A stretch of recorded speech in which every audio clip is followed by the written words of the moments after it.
శ్రీ గురుభ్యో నమః. పరమేశ్వరార్పణమస్తు.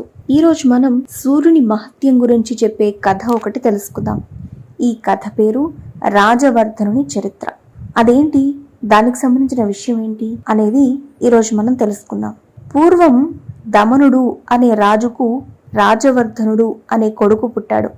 రాజవర్ధనుడు రాజ్యాన్ని పొంది దుష్ట, మృగ, చోర, శత్రుబాధలు, దరిద్రము, రోగాలు లేకుండా ఉండేలాగా ధర్మ మార్గాన్న పాలిస్తూ విధురథుడు అనే రాజు కుమార్తె మానిని అనే ఆమెను వివాహం చేసుకున్నాడు.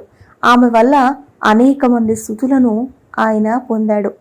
ఈ విధంగా 7,000 సంవత్సరాలు రాజ్యాన్ని పాలించి ఒకనాడు తన భార్య తలంటుకుంటూ ఉంటే తన కన్నుల వెంట నీరు కారి రాజు మీద పడ్డాయట. అది చూసి ఎందుకు విచారిస్తున్నావు అని అడిగాడు. అప్పుడామె, ఓ రాజచంద్రమా, నీ శిరోజములు ఫలితములగుచున్నవి, అందుకే విచారం కలిగింది అని చెప్పిందట. ఆ మాట విన్న రాజు, సుందరి, ఎందుకు విచారిస్తున్నావు? మనం 7,000 సంవత్సరాలు సుఖాలు పొందాం. పరిపాలనా సామర్థ్యము, సుగుణ సంపదలు గల పుత్రులను కన్నాము. జరా మరణము అనేవి మనం తప్పించుకోలేము. రాజ్యమును పుత్రులకు అప్పగించి మనం తపస్సు చేసుకోవడానికి వెళ్దాము అని చెప్పాడట. ఆ మాటలను మంత్రి, పురోహిత, పౌరాదులు అందరూ విని కొంచెంసేపు విచారించారట. ఈ రాజు మనల్ని కన్న పుత్రుల కంటే కూడా ఎక్కువ ప్రేమతో పరిపాలన చేస్తున్నాడు. ఈ రాజులేని బ్రతుకు మనకు వ్యర్థము అని చాలామంది విచారించి సామర్థ్యం ఉన్న బ్రాహ్మణులను తపోవనానికి పంపించి తమ రాజుకు 10,000 సంవత్సరాల ఆయువు కలిగే విధంగా చెయ్యాలని నిశ్చయించుకున్నారట. రాజుకు తెలియకుండా తపోవనానికి పంపించారు.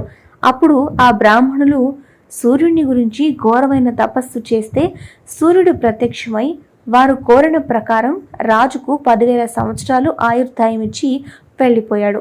అప్పుడు ఆ బ్రాహ్మణులు వచ్చి మంత్రి, పురోహిత అందరికీ చెప్పి ఈ సంగతి రాజుకు విన్నవించుకొని చాలా సంతోషంతో ఇళ్లకు వెళ్ళిపోయారు. ఆ మాటలు రాజు విన్నాడు. విచార మనస్కుడై ఉన్నాడా రాజు.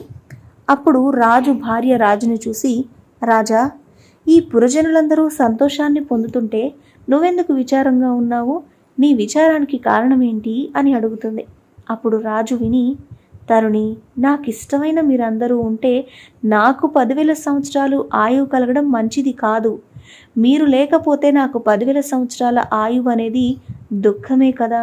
మీరందరూ, మంత్రి, పురోహితులు అందరూ చనిపోతూ ఉంటే ఆ తర్వాత నేను మాత్రం బతికి ఉండి ప్రయోజనం ఏముంటుంది అని అన్నాడు ఆ రాజు.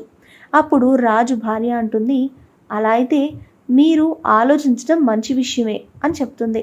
అయితే రాజు భార్య సమేతంగా హిమవంతానికి వెళ్ళి సూర్యుని గురించి తపస్సు చేయగా సూర్యుడు ప్రత్యక్షమై రాజు కోరిన ప్రకారం భార్య, పుత్రులు అందరికీ, పురజనులకు కూడా 10,000 సంవత్సరాల ఆయువు కలిగే విధంగా వరం ఇచ్చి అదృశ్యమైపోయాడట. అయితే ఈ వరాలన్నీ పొంది రాజు భార్య సమేతంగా నిజ పట్టణానికి వచ్చి ఈ వృత్తాంతమంతా కూడా పౌరులు, అమాత్యాదులు అందరికీ చెప్తే వాళ్ళు కూడా విని సంతోషాన్ని పొంది సుఖంగా ఉన్నారట.